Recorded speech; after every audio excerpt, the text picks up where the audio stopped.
আজকে বুঝতেছে না, কালকে বুঝতেছে না, বুঝে কখন?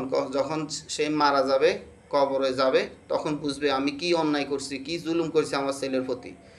হ্যাঁ, তো এগুলো আসলে ঠিক না। মেয়েদের কথা ধরি কোনো ছেলেদেরকে, কোনো কিবা ছেলের কথা ধরে কোনো মেয়েদেরকে কষ্ট দেওয়াটা আমি মনে করি এটা মা বাপ হিসাবে কলঙ্কিত।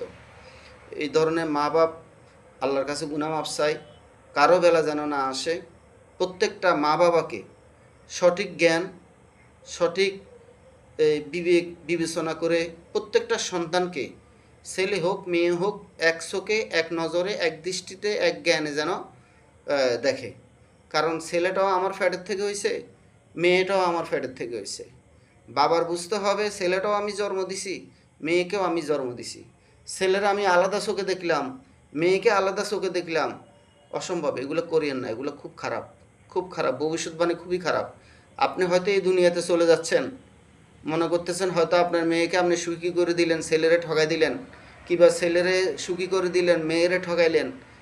কবর যাইলে বুঝতে পারবেন যে আপনি কি করছেন, এর আগে আপনি বুঝতে পারবেন না। কারণ মানুষ যখন ভুল করে তখন সে বুঝতে পারে না যে আমি ভুল করছি। যখন সে ভুলের খেসারত দিতে যায় তখন বুঝতে পায় যে হ্যাঁ, আমি আসলেই কত বড় অন্যায় করেছি।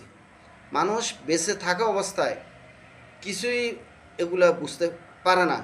মৃত্যুর পর বুঝতে পারে যে আমি দুনিয়ার বুকে কার প্রতি জুলুম করেছি, কার প্রতি অন্যায় অত্যাচার অবিচার বেবিচার করেছি।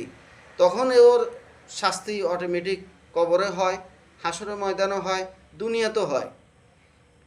তো আমি সবার কাছে আমার এই ভিডিওর মাধ্যমে আমি প্রত্যেকটা ভাই বোন মা বাবার কাছে দুই হাত জোর করে মাপ চাই। আমার কথার মাধ্যমে, আমার কথার ধরনে যদি কোনো ভুল ত্রুটি হয়ে থাকে আপনাদের ক্ষমা দৃষ্টিতে ক্ষমা করে দিবেন। আর আমার জন্য দোয়া করবেন। আমার শারীরিক ভালো না, সবাই আমার জন্য দোয়া করবেন। আমিও আপনাদের সবার জন্য দোয়া করি। ওই ছেলেটার জন্য দোয়া করিয়েন যে ছেলেটা সারা জীবন মা বাবা ভাই বোনের জন্য পরিশ্রম করে অনেক দিন কষ্ট করে তাদের সংসারকে টিকিয়ে রাখছিল এক সময়। আর সময় ভালোর কারণে ওই ছেলেকে তারা এক হিসাবে ত্যায্য করে দিল আর কি। অন্যায় অত্যাচার করতেছে, জুলুম করতেছে, আর থাকতে পারতেছে না, তার মানে কি তার আর প্রয়োজন নাই। তো এই ধরনের কাজ কেউ করবেন না আশা করি। সবাই ভালো থাকবেন।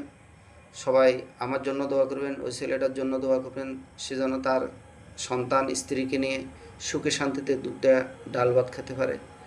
সবাই দোয়া করবেন। আসসালামু আলাইকুম ওয়া রাহমাতুল্লাহি ওয়া বারাকাতুহু।